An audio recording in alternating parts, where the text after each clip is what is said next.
आज हमारे बीच में प्रसिद्ध साहित्यकार, एडवोकेट मनीष रंजन त्रिपाठी जी। साहित्यिक नाम अगर बोले तो मनीष सरल जी। मनीष सरल जी के विषय में अगर कहें तो आप वकालत के व्यवसाय में बहुत प्रसिद्ध नाम है। साथ ही साथ वकालत के साथ ही साथ साहित्य में भी आपने बहुत सी बुलंदियों को छुआ है। कानपुर गौरव जैसे सम्मान से सम्मानित हुए हैं।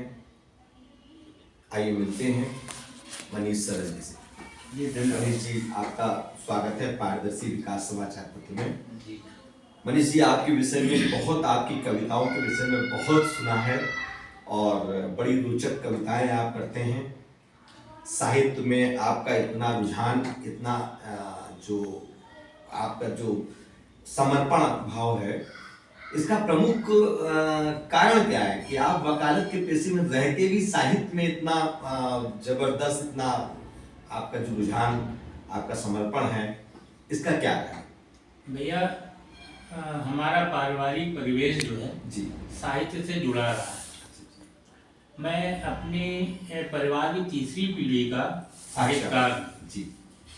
मेरे बाबा जी जो थे पंडित रूपराम जी त्रिपाठी, वो लीला मंच के बहुत उत्कृष्ट कलाकार और उनकी मंडली भी चलती थी और मेरा पूरा परिवार उसी से जुड़ा हुआ था। तो इसी के कारण मेरे पिताजी में साहित्यिक गुण आया। वो भी अखिल भारतीय स्तर के गीतकारों में उनका नाम रहा है। श्री रामचंद्र त्रिपाठी प्रसून के नाम से वो लिखते थे। तो उसके मुझे तो ऐसा लगता है कि वही असर मेरे ऊपर भी आया है। ये मेरे बाबा और पिताजी का आशीर्वाद ही मैं कहूँगा जो मुझे माने प्रसाद दिया। अच्छा, ये पिताजी जैसे करते थे, पिताजी का जैसे कोई भी कानपुर क्षेत्र या कहीं और बाहर के क्षेत्र में? नहीं, अखिल भारतीय स्तर पे उनका आना जाना रहता था। और आपको एक चीज और बतावें, वो राम लक्ष्मण के बहुत अच्छे अभिनेता थे। अच्छा। और 9 वर्ष की उम्र में जी वो लीला क्षेत्र के सुपरस्टार में उनका नाम था। जी। तो उसके बाद उन्होंने जब रामलीला को त्यागा जी, तो उन्होंने साहित्य मंचों में आना प्रारंभ कर दिया जी। और फिर वो बहुत अच्छे गीतकारों में उनका शुमार होने लगा। अच्छा जी। तो पहले रामलीला क्षेत्र में थे, फिर उसके बाद साहित्य में और आज भी क्या जी, मेरे बाबा जी की, पिताजी के साहित्य के बिना लीला अधूरी। जी जी। रात भर में हर कलाकार 2-3 रचनाएं तो उनकी पढ़ता ही पढ़ता, इतना वो साहित्य लीला जगत को भी दे करते हैं। जी जी जी जी। तो मेरे ख्याल से तो वही असर है। जैसे मैं अक्सर कहता भी हूँ कि डॉक्टर का लड़का कंपाउंडर हो जाता है जी, तो बस माँ ने वही प्रसाद दिया है और माता पिता का और उनका आशीर्वाद समझ के ग्रहण करते हैं। जी जी। नहीं, बहुत जबरदस्त आपकी ये ख्याति है। अच्छा, एक विडंबना है या मुझे महसूस हो रही है कि साहित्य एक बिल्कुल अलग क्षेत्र है वकालत को लेकर के। हाँ। तो वकालत पेशे में आप कैसे आ गए? भैया देखिए, वकालत पेशे में भी मैं, साहित्य में तो दोनों चीजों का मुझे पता है। जी जी जी। चाहे साहित्यकार हो चाहे वकील हो, दोनों के अंदर दिल धड़कता है जी। वकालत के पेशे में पर जब हम लोग कोर्ट में खड़े होते हैं जी, तो कानूनी दांव पेच दिमाग में चलता है जी। और जब कोर्ट के बाहर आ जाते हैं, और वहां पर भी भैया होता क्या है कि कई बार केस कुछ ऐसे आते हैं कि जिनके कारण हम लोगों की रचनाएं बन जाती हैं। अच्छा जी, वहां से भी आप वहां से भी उठा लेते हैं। कई रचनाएं मेरी ऐसी जो मतलब केस के कारण बनी जी। और सबसे बड़ी चीज है कि माँ का प्रसाद है भैया साहित्य, वो जिसको भी दे दे। तुलसीदास या कबीरदास इतने पढ़े लिखे नहीं थे, पर माँ का प्रसाद था तो उन्होंने क्या क्या लिख दिया जिसकी कोई काट ही नहीं। तो ये आशीर्वाद है भैया ऊपर वाले से, इसके अलावा कोई प्रयास नहीं करके बन सकता है। अच्छा, जो कानपुर गौरव आपको सम्मानित किए गए हैं, मानस संगम के द्वारा। जी। तो ये कब और कैसे क्या हुआ आपको? ये लगभग मेरे ख्याल से 2009 या 10 में जी। पंडित बद्रीनाथ तिवारी जी थे। हाँ। तो उनके जो लड़के हैं मुकुल भैया जी जी जी।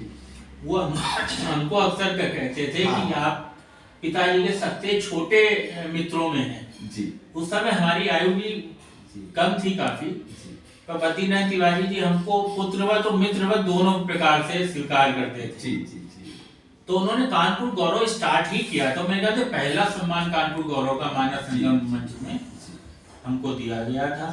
तो हमने कहा भी उनसे कि चाचा जी ये सब क्या है, तो बोले नहीं तुम्हारे अंदर प्रतिभा है, तो इस कारण मैं तुमको ये सम्मान दे रहा हूँ। हमारे लिए बहुत बड़ी उपलब्धि थी कि जो मेरे ख्याल से 20, 21, 22 साल की उम्र में अगर कोई इस प्रकार का सम्मान मिल रहा है तो माता पिता के आशीर्वाद का ही प्रतिफल है। जी जी जी। अच्छा, ये जो जैसे ये साहित्य की आपने बात की है, तो साहित्य में आपने कुछ अपना विशेष भी कुछ संस्था या कुछ इस तरह का कार्यक्रम वगैरह चलाते हैं या दूसरे के प्रोग्राम? नहीं जी। हमारी एक एनजीओ है, रजिस्टर्ड है अभी जी, में, जी। युवा विकास समिति के नाम से बनाई थी हमने। जी। तो वो 96 की रजिस्टर्ड थी। अच्छा जी।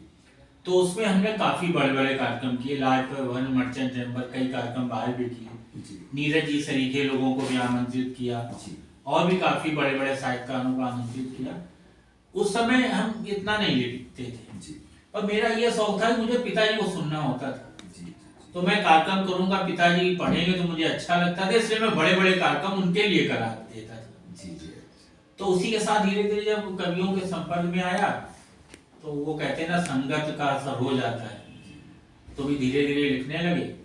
और पिताजी की अभी 2 वर्ष पूर्व देहांत हुआ पिताजी का, तो मैंने उनके नाम से ही काव्य प्रसून संस्था का निर्माण किया। अच्छा जी। और उनका जन्म दिवस 2 अक्टूबर को होता है जी। तो अभी भी पीछे 2 अक्टूबर को जो हम लोगों ने कार्यक्रम किया था उसमें भैया भी मौजूद थे। जी। तो उसमें चंदन राय जी बॉम्बे से बुलाए थे हमने। जी जी जी। और केवल कोठारी जी चेन्नई से आए थे, मतलब अखिल भारतीय स्तर का कार्यक्रम वो जी जी जी। हमने किया। तो काव्य प्रसून संस्था साहित्य की जो बनाई है उसके माध्यम से सब काम करते हैं। जी जी जी। अच्छा, ये जैसे अगर हम क्लब करें, जैसे कि आपने जैसे बात कर, तो ये साहित्य पर जी आप बैठक करते ही हैं। अगर हम वकालत की बात करें जी तो वकालत में कोई एक आप अपना जैसे कोई एक केस जो आपके लाइफ का बड़ा एक इवेंट ऐसा हाँ जो विशेष हो आपके लिए? जी। एक केस हमारा था भैया जी। कि एक बेरोजगार था जी। उसने कोई छोटी मोटी चोरी वोरी में पकड़ा गया था। जी। तो मेरे पास वो मामला आया था, उसको जमानत अमानत का उसका काम था। जी। तो मैं कोर्ट में गया था उसको लेकर, जी। केस था उसका। तो अब उसने जब जिरह हुई तो उसने अपनी बात पेशकार को, जज साहब को बताई। तो मतलब उतना भाव विह्वल करने वाला उसका वो था कि मतलब हमको भी वकील होने के बावजूद भी मैंने उससे अपनी कोई फीस नहीं ली थी। और उसी में एक मैंने गीत भी बन गया था मेरा। जी। तो मतलब ये वो केस मुझे हमेशा याद रहेगा और वो केस हमेशा मेरे पास गीत के रूप में दर्ज है आज भी। अच्छा अच्छा अच्छा। वो जब गीत मैं पढ़ता हूँ तो मुझे उस केस की याद तुरंत आ जाती कि ऐसा ऐसा मामला था। तो उसको हमने कलमबद्ध हमने भी किया था और वहाँ पर जो पेशकार थे जी उन्होंने भी उसको कलमबद्ध किया था उसके बयान। क्या बात है। तो हमने गीत में बद्ध किया था, उन्होंने जी। गद्य में बद्ध किया था, बस ये था। क्या उसकी कुछ पंक्तियां जैसे कि? हाँ, उसका मुखड़ा एक है कि सपनों की सौगंध। जब कचहरी में या कोर्ट में हम लोग जाते हैं तो गीता रामायण की या जो ग्रंथ होते हैं उनकी कसम खाई जाती जी। तो हमने उसमें किया था, सपनों की सौगंध भूख की ही मैं कसम उठाऊंगा। सपनों की सौगंध भूख की ही मैं कसम उठाऊंगा। मैं हजूर इमकाम पास हूँ, सही सही बतलाऊंगा। मैं हजूर इमकाम पास हूँ, सही सही बतलाऊंगा। शासन और प्रशासन सारा आंख मूंद कर दूर खड़ा है। घर वालों की उम्मीदों का दर्पण चकनाचूर पड़ा है। आज सियासत मर्यादा की सारी सीमा लांघ रही है, आज सियासत मर्यादा की सारी सीमा लांघ रही है, सबरी से सबरी के बेरों पर कर अपना मांग रही है। हाँ, सबरी से सबरी के बेरों पर कर अपना मांग रही है, कुर्सी से लटका हर बंदर तरह तरह के खेल कर रहा, काला अक्षर भैंस बराबर पर हमको वो फेल कर रहा। क्या बात है, क्या बात। रोजगार के नल से साहब आज नहीं पानी आता, वो बेरोजगार लड़का था तो जी। मैंने लिखा रोजगार के नल से साहब आज नहीं पानी आता है, लेकिन जुमलों की बारिश से दिल्ली वाला नहलाता है। सपनों के हर कातिल का मैं ब्यौरा दर्ज कराऊंगा, मैं हजूर इम्काम पास हूँ सही सही बतलाऊंगा। ये जो क्या बात है, कविता के माध्यम से पूरा उसी आपने बात केस ही का- सामने रख दिया। हाँ। बहुत सुंदर, बहुत सुंदर। और जैसे आप आगे और कैसे क्या है कविता के क्षेत्र में कुछ विशेष करने का? कविता के क्षेत्र में भैया हमारा अपना जो मेरा स्वभाव भी है जी कि नए लोगों को प्रोत्साहित करने का काम जी को अच्छा लगता है करना। जी मुझे अच्छा लगता है इसलिए करता हूँ, उसकी जी। जरूरत है इसलिए करता हूँ, ऐसा नहीं। जी जी मुझे काम में अच्छा लगता है जी तो मैं इस तरह से कोशिश करता हूँ नए नए लोगों को मौका मिले, मंच उनको मिले, जी और जहाँ तक हमसे संभव हो सकता है जी उनको आगे बढ़ाने का प्रयास करता हूँ। और काव्य प्रसून जो संस्था का निर्माण किया है जी उसका भी उद्देश्य यही है कि आजकल मंचों पर पहुंचना बहुत टेढ़ा काम है। जी सब स्थापित लोगों ने कब्जा कर रखा, जी जी छोटे लोगों को मौका नहीं मिलता है। जी तो प्रयास हमारा ये है कि काव्य प्रसून के माध्यम से जी हम वो प्लेटफॉर्म बच्चों को दे सकें जी जिससे उनकी प्रतिभा में निखार हो, जी। उनकी प्रतिभा को लोग देख समझ सकें। ये प्रयास है। तो अभी आपने कुछ विद्यालय वगैरह खोले हैं इसके या नहीं नहीं, ये भैया कविता के या साहित्य के विद्यालय नहीं हो सकते हैं। जी ये तो माँ का प्रसाद है, पीछे से आदमी ने पुश किया, जी प्रोत्साहन दिया तो कविता अपने आप निकल कर आती निकल है। जाती। जी जी जी बहुत बढ़िया। तो ये जैसे जो भी बच्चे हैं या जो कविता के जिनको कविता की मन में तो भाव आते हैं जी पर वो अपने भाव को व्यक्त नहीं कर रहा, हाँ हाँ। तो उसमें उनके भावों को आप किस प्रकार से किस मदद करते हैं, सहयोग करते हैं? भैया है क्या कि जैसे कई बच्चे ऐसे हैं, अब तो व्हाट्सएप का टाइम है, जी। उन्होंने 4 पंक्तियां लिखी मुझे भेज दी कि भैया ये लिखा है मैंने। जी सुधार करने का काम हमारा होता है, पर सुधार उसकी मूल भावना में नहीं होना चाहिए। जी जी जी उसका व्याकरण गड़बड़ है, उसको ठीक कर दिया, शब्दों में कहीं हेर फेर करना वो कर दिया, पर उसकी मूल भावना जिस भावना के कारण उसके अंदर ये पंक्तियां जन्म लिया है, जी उन भावनाओं को बगैर छुए उनको व्याकरणबद्ध करना ही केवल सहयोग हो सकता है। लिखता तो सामने वाला स्वयं की अपनी जो अनुभूति होती उसी को। और कोई जीवन की एक घटना कविता के माध्यम से? भैया एक घटना ऐसी है कि जिसको मैं जीवन भर नहीं भूल सकता। जी मेरे पिताजी का देहांत हुआ और मैं उनको क्रिमेशन के लिए घाट पे गए। जी तो घाट से लौटने के बाद मैं आया और एक गीत हमने लिखा, पिताजी के ही लिए था। पूरा तो मुझे समय नहीं याद, उसका जो आमुख है मुखड़ा वो मैं आपको सुना देता हूँ। हट गई छत सर से मेरे, बस दीवारें रह गई। हट गई छत सर से मेरे, बस दीवारें रह गई। बारिशें आंगन में आकर छत की कीमत कह गई। बारिशें आंगन में आकर छत की कीमत कह गई। तो ये वैसा गीत है कि कभी भी मैं अगर पढ़ता हूँ तो मैं इसको पूरा पढ़ ही नहीं पाता हूँ, क्योंकि भावनाएं इतनी जी वो होती हैं। हाँ। तो वो दृश्य बिल्कुल जो था वहां का घाट का था, वापस आने लगता वो पूरा तो फिर मैं उसको पढ़ता नहीं, 2 पंक्तियां तो याद रहती तो सुना देता हूँ। जी जी जी बहुत अच्छा लगा, बहुत बढ़िया आपने बताया। और साहित्य तो एक ऐसा विषय है जिसमें अगर कहें तो समाज का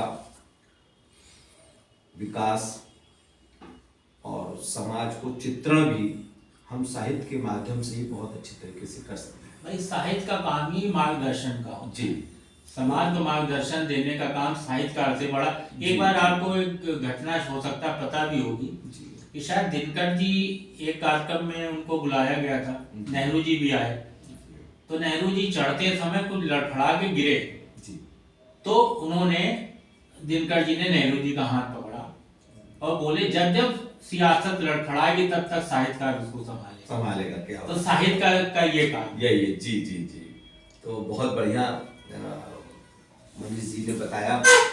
और साहित्य वास्तव में अगर देखें तो आज जो साहित्य है, जो साहित्य चल रहा है, उस साहित्य में हम ज्यादातर फूहड़ता को देखेंगे। बिल्कुल सही। लेकिन मनीष जी ने जो बताया वो आत्मविभोर करने वाला था, पंक्ति दर पंक्ति वास्तविकता कहने वाला था। और यही साहित्य, वास्तविकता कहने वाला साहित्य ही समाज का निर्माण कर सकता है। मनीष जी का बहुत बहुत धन्यवाद, हमारे संस्थान में आए, आपका बहुत बहुत भैया आपका भी बहुत बहुत धन्यवाद और बच्चे का भी बहुत बहुत धन्यवाद जिसने हमको ये अवसर प्रदान किया, जो हम अपनी बात आप लोगों के मध्य रख पाए। आप सभी, आपके जो श्रोता बंधु हैं या जो भी हैं, उन सबको मेरा शत शत प्रणाम, नमन, धन्यवाद।